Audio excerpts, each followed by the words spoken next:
Hey, what's going on, everyone? Thought I'd finally make an update here since it's been so long. So yeah, here's my tank still.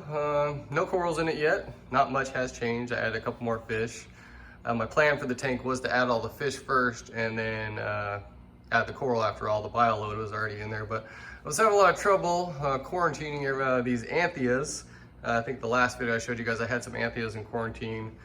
Those ones died, I don't know, a couple days later. So I ended up getting another set. Those ones died a couple weeks after. And then also got a Midas Blenny at one point, and it died like 2 days before it was supposed to go in the tank. So the quarantine thing has been delaying the progress of this tank quite a bit, because every time something dies, I take everything out, sterilize it, recycle it. And it just was taking, months to get all these fish in. So what I did was I found someone who actually quarantines fish, like for real, like a legit quarantine, on the forum, on the Reef to Reef forum, on Humblefish's website. And as we all know, Humblefish is pretty much the king of quarantine in this world. So one of his guys on there goes by Dr. Reef on the forum, but his website is quarantinefish.us, I believe. Real small company, runs out of his house, it sounds like, but does a great job.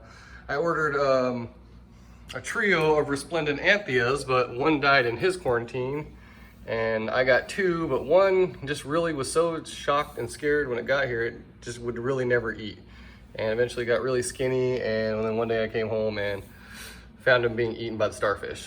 So he didn't last long, so I ended up with one anthia. I'm good with that for now. The anthias are they seem so delicate and hard to quarantine that I'm over having anthias. So I just got the 6 fish in here right now. That's good. I'm gonna start throwing some corals in. Yeah, so other than that, got a little small bubble tip anemone up there. You can't really see him right now. He's kind of sucked up in that rock, but he's real small. Got him from a local reefer. Changed the scape a little bit. Made that little bridge there right in the center. Took it a little off the top just in case I want to grow some sticks. I kind of like the sticks, so I'll probably end up putting some in that general area. Other than that, not much has changed. It's just still keeping up with my daily, weekly maintenance. I'm still cleaning here. There's really not much. I did take the lights off the top because I got scared that they were gonna fall off one of these days and pollute the tank. But there's my skimmer, it's pulling out a nice good thing. Everything else, I put the Robo Rock from a little island that was there, just threw that in here. Still running the carbon, change that about once a month, and then just keep my socks clean. And other than that, no light in here really cuts down on the algae, so that's pretty awesome. But what I did was I went ahead and made a coral quarantine with my old fish quarantine tank, since I'm no longer going to quarantine fish. If I get any more, I'm just going to order them from that guy, because he does a great job. You pay a little extra and the fish are just done, A lot less time and effort for me to have to deal with it. What's up, bud? So the last video I made, I think I had like a big bench right here.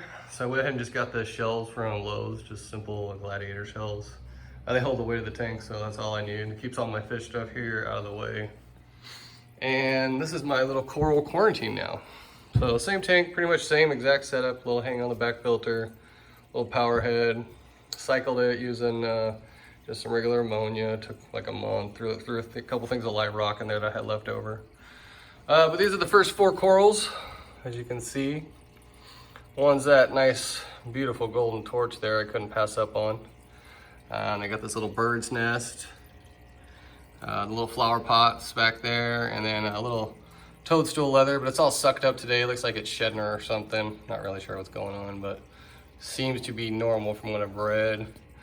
Got a little fighting conch in there to kind of help with the sand bed once he's all done with quarantine. And then I got one more shrimp in here because the other one, I don't know, he died. I don't know what happened to him. He just all of a sudden was gone.